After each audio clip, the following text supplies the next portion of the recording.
اللہ فرماتا ہے میں نے حلال میں برکتیں رکھی ہیں، ہم حرام کی طرف آگے جا رہے ہیں۔ اللہ فرماتا ہے حی علی الصلاۃ، نماز کی طرف آؤ، حی علی الفلاح، کامیابی کی طرف آؤ۔ ہم کہتے ہیں نماز پڑھنے میں کون سی کامیابی ہے، اور اللہ فرما رہا ہے کامیابی۔ اب ہم اللہ کی ہدایت کو چھوڑ کر خواہشات کی پیروی کر رہے ہیں۔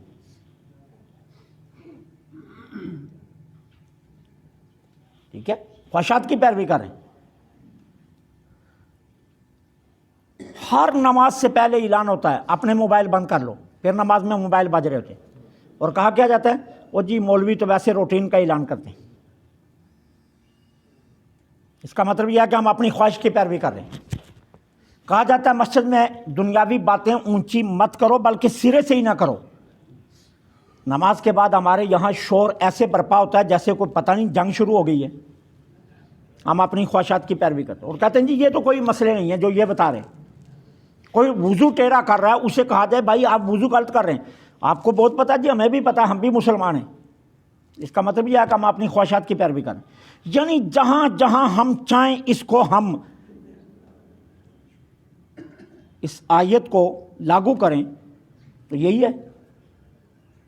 اب مکہ والے کیا کہتے تھے؟ اللہ کے رسول فرماتے ہیں اللہ ایک ہے، وہ کہتے نہیں جی یہ 313 بھی اللہ ہی ہیں جو ہم نے رکھے ہیں۔ اپنی خواہشات، اچھا یہ بھائی حرام نہ کھاؤ، نہیں جی حرام کے بغیر گزارا ہی نہیں ہے، بھائی یہ کام نہ کرو جی اس کے بغیر ہمارا گزارا نہیں ہے۔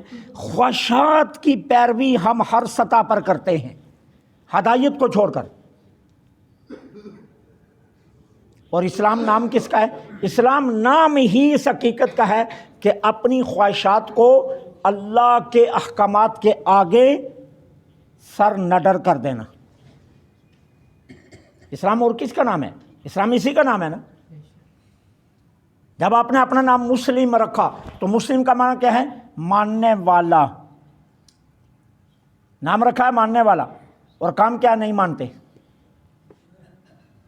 تو اللہ فرماتا ہے اس سے بڑا گمراہ کوئی نہیں ہو سکتا جو اللہ کی ہدایت کو چھوڑ کر خواہشات کی پیروی کرے۔ ہم ہر سٹیج پر خواہشات کی پیروی کرتے ہیں، اور یہی حال قریش مکہ تک کا تھا، یہی یہود و نصارہ کا تھا۔ یہود بھی یہی کام کرتے تھے اور ان کی تباہی کا سبب یہی بنا کہ انبیاء کے احکامات کے بجائے وہ اپنی خواہشات کو ترجیح دیتے تھے، اور نصارہ بھی یہی کام کرتے تھے، مشرکین مکہ بھی یہی کام کرتے تھے۔ اور آج ہم نے اپنے آپ کو یہاں لا کھڑا کیا ہے کہ آج وہی کام ہم بھی کر رہے ہیں۔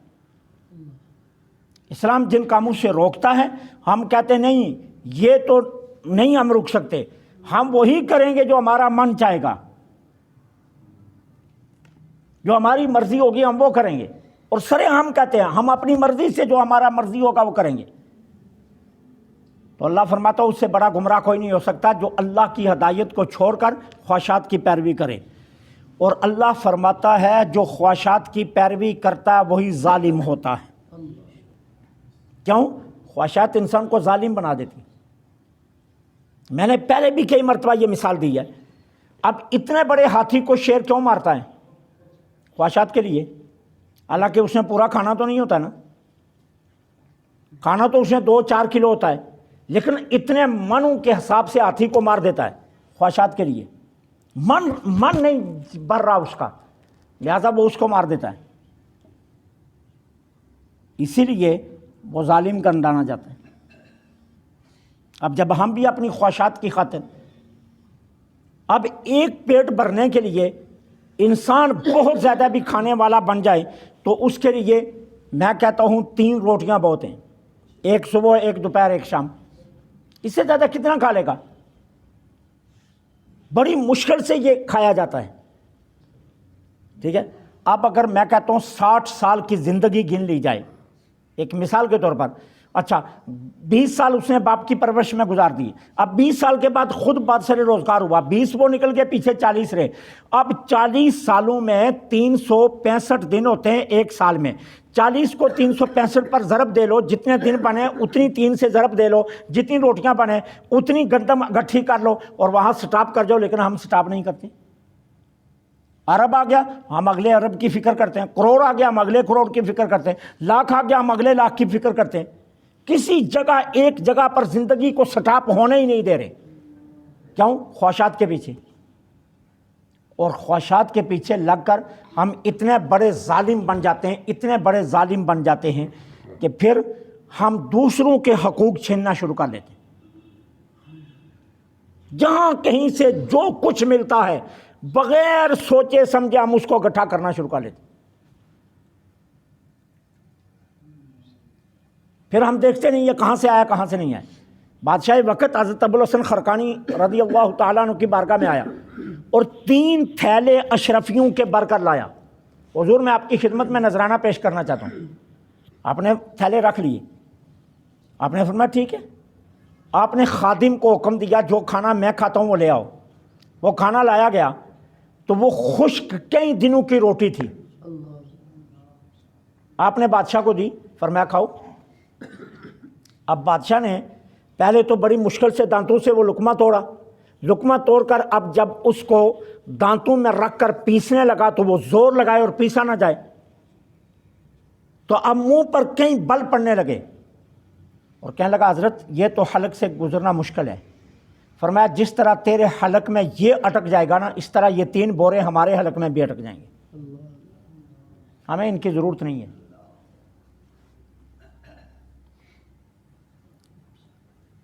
ہم کتنے لوگ ہیں کتنی دولت اکٹھی کر کے بیٹھے ہوئے. ایسا بھی نہیں یہ کل کے لیے رکھ لو، یہ پرسوں کے لیے رکھ لو، یہ ترسوں کے لیے رکھ لو. اور انسان کتنا نادان ہے، اس کا کل اپنا ہے ہی نہیں. معلوم نہیں ہے کہ امام غزالی فرماتے ہیں ہم نے بہت سے لوگ دیکھے جنہوں نے سورج چڑھتا دیکھا ڈلتا نہیں دیکھا، اور بہت سے وہ بھی ہیں جن نے ڈلتا دیکھا دوبارہ چڑھتا نہیں دیکھا. زندگی تو ہماری اتنی ہے، لیکن ہم اس کے لیے کتنی تک و دو کرتے ہیں، کتنا بھاگتے ہیں، کتنا دوڑتے ہیں، اس کی انتہا ہی کوئی نہیں. کروڑوں کے حساب سے دولت اکٹھی کرتے پھر رہے ہیں، اور اس کا نتیجہ کیا ہوتا ہے؟ خواہشات کی پیروی میں ہم ظالم بن جاتے ہیں. اور اللہ فرماتا ہے اللہ ظالموں کو کبھی ہدایت نہیں دیتا. اللہ سے دعا ہے اللہ حق کہنے، حق سننے، حق پر عمل کی توفیق عطا فرمائے. وما